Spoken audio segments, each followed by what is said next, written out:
Well, I would like to discuss about IELTS speaking topics, and IELTS is a different form of testing system which has been conducted in an international way for people who prefer to go to European countries or foreign countries, either to pursue their high studies or for a PR reason, and they have to clear this IELTS testing system, either academic or general, depends on if it is for PR or for the educational reason, I could say. And you have the four modules in the IELTS, like reading, listening, writing, and speaking.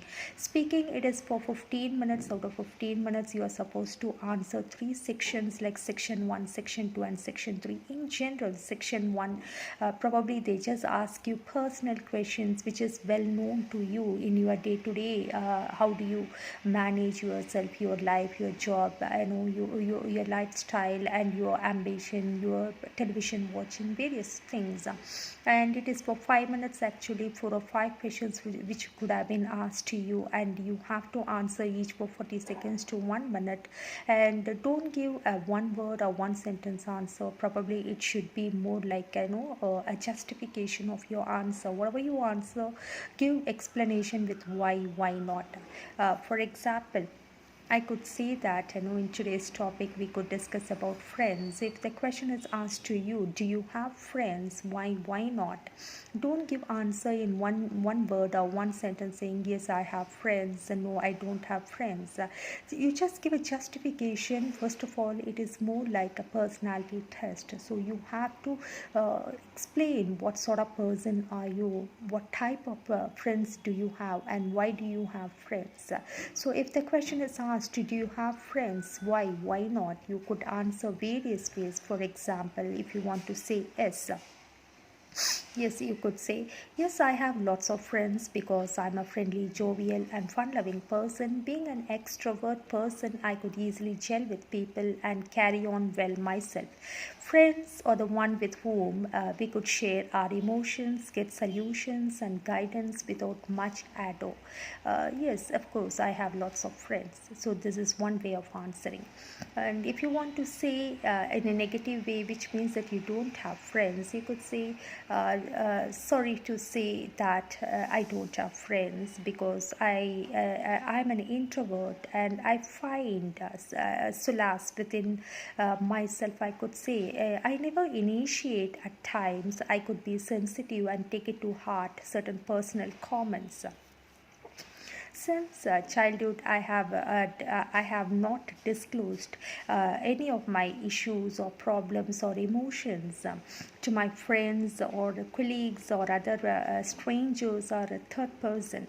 In that way, I could say yes. Of course, I have friends. It's none other than my own parents.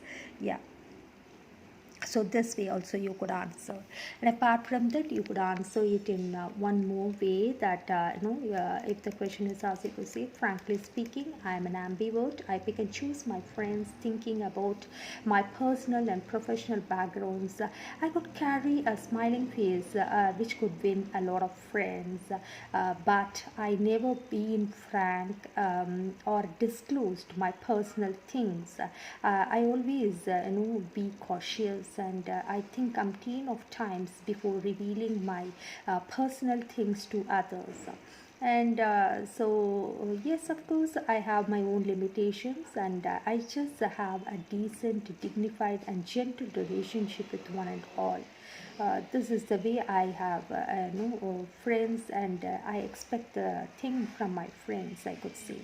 And the next question, next way, one more way I could say you could answer this is, well, I'm a self-made, independent person, never depended or relate either family, friends, or colleagues, or others to share my feelings or emotions which are too intimate and confidential.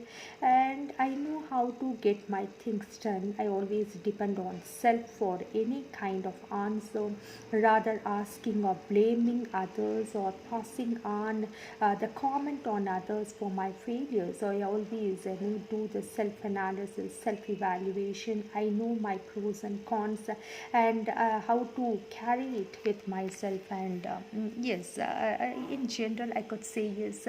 I ask myself for guidance, advice, and to resolve my issues. Family or friends, in general, I think we need to be in our ups and downs, of course, to maintain a genuine relationship with all is very important. So that I do, rather calling somebody as my friend for each and everything I depend. Without them, I could not say anything.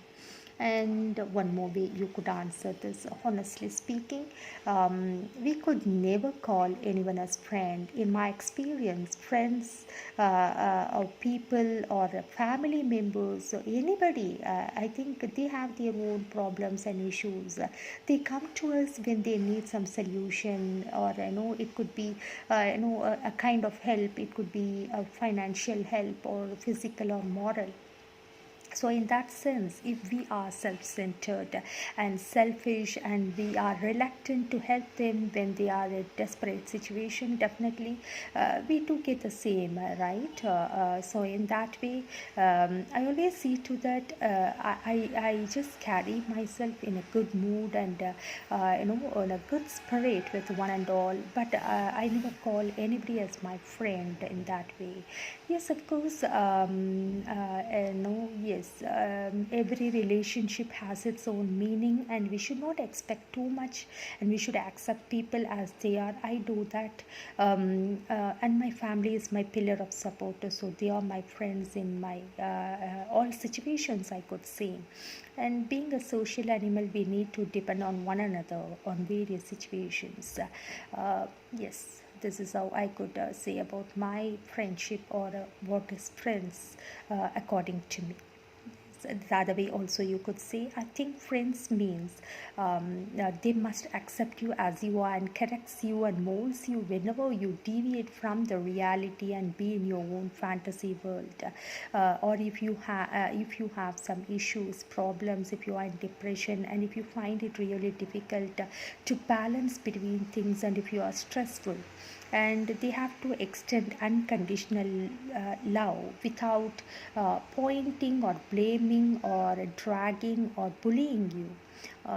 So in that way, all the time, all the people will not be the same. Mood swing matters. Sometimes friends could be very helpful and kind. Sometimes they might be backstabbers. Yes, of course, even our own family members could be in that way. So I wonder, it is not possible for us to get all the help, or the emotional, psychological, physical, financial help from a single friend or single family member. So to be practical and to be factual, I could say yes, it is good to have a genuine, gentle, and a dignified relationship with one and all. I always believe in live and let live. That way, it is really helping me to carry a good image of myself. People might get attracted towards me and they might call me as friends, but I never call anybody as my friend, or too close to my heart. I'm my own friend, I can say, yes. One more way, the last way, if the question is asked, do you have friends? Why not? You could answer this way also. Well, in my opinion, friends or time thieves. Mostly we waste our precious time following others, or getting carried away by the gossip, or unnecessarily we could spend time. They could be making us to feel guilty that we had wasted our precious time. So yielding to their expectations and spending a lot of time in order to maintain a relationship or friendship friendship at times which could prove to us that it is worthless. I think that books are my good friends whenever I need a stress buster or a peace of mind or solution or to calm myself. I read books or I listen to some kind of speeches which could really help us to cope up and overcome my things. So far, I have not seen any good friend to be called as my friend. Maybe others could call me as their best friend, but I could not comment on it. Maybe I proved good to them, but I have not come across any single person to be called as my friend. Yes, thank you.